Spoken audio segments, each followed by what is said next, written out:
C'était en décembre dernier, la France remettait à l'Égypte 5 pièces datant de 300 avant Jésus-Christ et volées sur des sites archéologiques.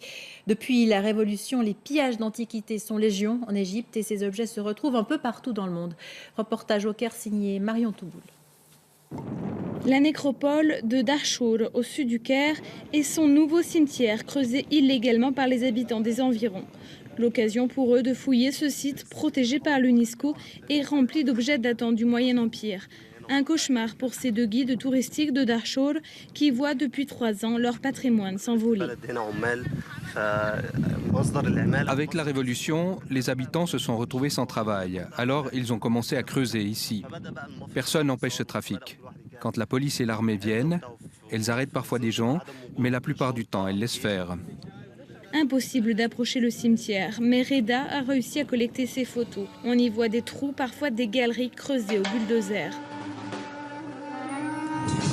Au milieu des palmiers, la ville de Darchour, 25 000 habitants qui vivent pour beaucoup sous le seuil de pauvreté. Pour ces deux militants, les pillages sont le résultat de la misère. Ici, on est marginalisé, abandonné par le gouvernement. Les gens ne se sentent pas concernés par le patrimoine, ils veulent simplement gagner un peu d'argent. Si on leur expliquait la valeur du site, ils seraient les premiers à y prendre soin. Des milliers d'œuvres auraient été volées depuis la Révolution. Au Caire, au ministère des Antiquités, une équipe de 4 égyptologues est chargée de retrouver ce trésor éparpillé.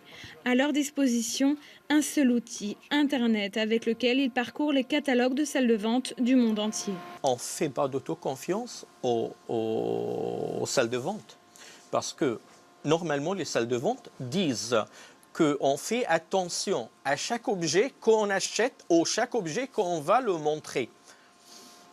Mais on a trouvé ça, c'est pas tout à fait vrai. Parce qu'on a trouvé sur le catalogue des objets qui étaient volés récemment. Des mesures bien dérisoires face à un trafic mondial. La preuve que de la police aux dirigeants, tout le monde en Égypte cherche à tirer profit des pillages.